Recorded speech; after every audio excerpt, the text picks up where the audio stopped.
Bonjour à tous les membres du forum, c'est Gary. Donc je vous indique le diagnostic, enfin les symptômes que je viens de trouver sur ma voiture, qui sont peut-être un diagnostic, qui sont difficiles à expliquer sur le forum, mais je pense que vous pourrez m'aider un petit peu mieux et que vous comprendrez également un petit peu mieux sur la vidéo. Donc le premier qui se fout de la gueule de mon accent comme la dernière fois, je lui en plafonne ou je lui envoie une colis piégée. C'est vous qui choisissez. Alors, je vous explique. Donc comme vous pouvez le voir, pour purger mon réservoir, parce que je viens de le remplir, j'ai mis ici, alors pas besoin de dire en erreur, j'enlève cette durée de pourri, j'ai mis, après mon filtre à gasoil, un tuyau qui remonte et qui va dans une bouteille. Pour permettre la purge correcte, sous ma voiture, j'ai débranché la pompe de garage. Donc comme vous pouvez le voir ici, le connecteur est débranché, voilà. Et j'ai branché celle qui est présente à l'arrière, dans mon réservoir directement. Voilà, donc on peut le voir, celle-ci est branchée. Et une fois que je mets le contact, chose assez étrange, je vais le faire en direct, comme ça vous allez voir de quoi je parle. Voilà, un petit coup de contact. Ça démarre la pompe qui est présente dans le réservoir, mais je précise que celle qui est sous la voiture ne démarre pas vu qu'elle est débranchée, vous venez de le constater par vous-même. J'ai du gasoil qui sort par là, pas par là. Alors regardez, derrière le filtre, vous voyez ? Il n'y a rien qui coule, absolument rien. Par contre, j'ai du gasoil qui sort ici. Voilà.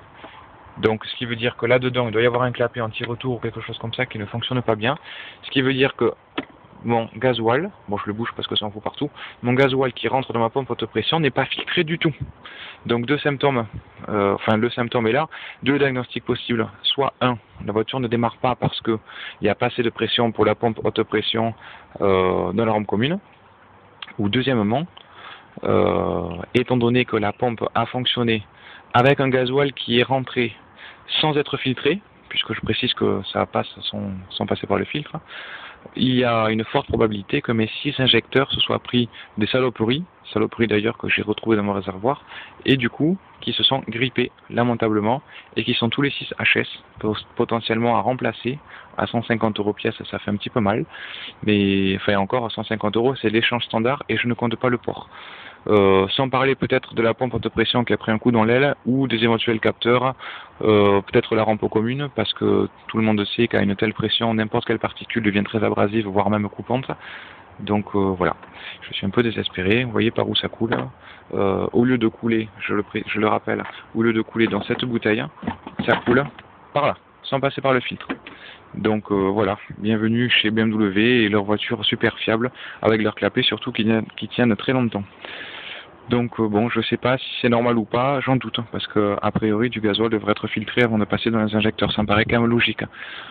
Voilà pour ma vidéo de diagnostic, désolé, elle n'est pas très professionnelle, malheureusement c'est tout ce que je peux vous proposer, je l'ai fait une seule fois sans préparation, et je rappelle que le premier qui se fout de mon accent, il se prend un uppercut par le forum. Voilà, bon ben merci à tous, et j'attends vos commentaires, à très bientôt.